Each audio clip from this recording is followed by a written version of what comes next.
आज हम दैनिक जागरण संपादकीय लिखेंगे। डिक्टेशन स्टार्ट होगी 5 सेकंड बाद।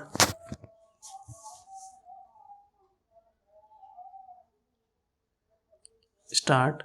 मोदी सरकार ने अपने फैसले से एक बार फिर देश को चौंकाया। उसने एक साथ 3 हस्तियों को भारत रत्न देने की घोषणा की।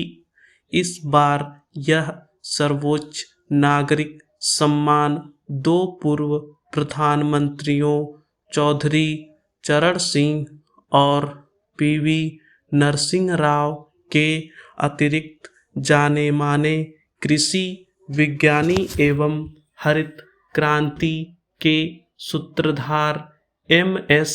स्वामीनाथन को भी प्रदान करने की घोषणा की गई। यह इसलिए अनपेक्षित रहा क्योंकि चंद दिनों पहले ही कर्पूरी ठाकुर और फिर लाल कृष्ण आडवाणी को भारत रत्न से विभूषित करने का फैसला लिया गया था। यह पहली बार है जब एक वर्ष में 5 हस्तियों को देश का सर्वोच्च सम्मान देने की घोषणा की गई।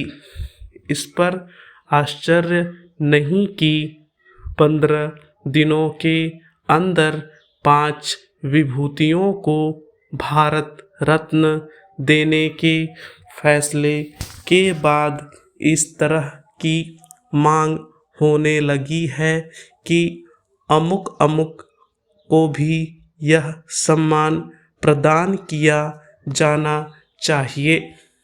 यह मांग स्वाभाविक है क्योंकि अपने देश में ऐसी हस्तियों की कमी नहीं जिन्होंने विभिन्न क्षेत्रों में अपने कार्यों से लाखों लोगों को जीवन को प्रभावित करने के साथ सार्वजनिक जीवन में अमिट छाप और एक यादगार विरासत छोड़ी है।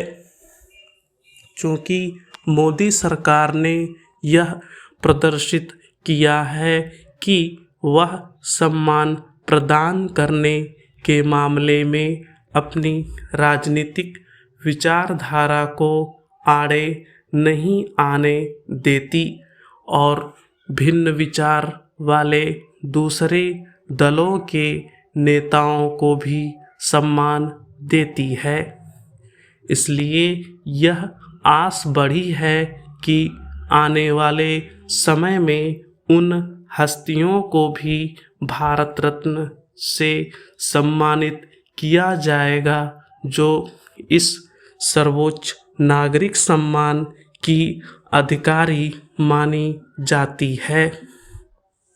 यह उल्लेखनीय है कि सामाजिक न्याय की अलख जगाने वाले कर्पूरी ठाकुर एवं किसानों मजदूरों के हितों की लड़ाई करने वाले चौधरी चरण सिंह के साथ साहसिक आर्थिक सुधारों से देश की तकदीर और तस्वीर बदलने वाले नरसिंह राव को भारत रत्न देने की मांग एक लंबे समय से हो रही थी, लेकिन किन्हीं कारणों से कांग्रेस ने संप्रग सरकार का नेतृत्व करते समय उन्हें यह सम्मान देने की आवश्यकता नहीं समझी। अंततः इस आवश्यकता की पूर्ति मोदी सरकार ने की। मनमोहन सरकार ऐसा क्यों नहीं कर सकी? यह एक ऐसा प्रश्न है जो कांग्रेस को परेशान करता रहेगा। अपनी इस परेशानी के लिए वह अपने अलावा अन्य किसी को दोष नहीं दे सकती, क्योंकि नरसिंह राव हर लिहाज से भारत रत्न के अधिकारी थे। पहले कर्पूरी ठाकुर, फिर चौधरी चरण सिंह और नरसिंह राव को भारत रत्न सम्मान देने की घोषणा पर यह जो कहा जा रहा है कि मोदी सरकार ने इन नेताओं को सर्वोच्च नागरिक सम्मान देकर अपने राजनीतिक हित भी साधे हैं, उसे खारिज नहीं किया जा सकता। लेकिन यह भी एक यथार्थ है कि सरकारें अपने तमाम फैसले राजनीतिक लाभ हानि को ध्यान में रखकर भी करती है।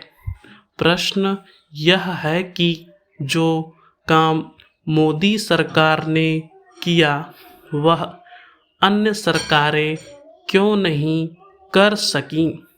ऐसा करने का अवसर तो उनके पास भी था। स्टॉप।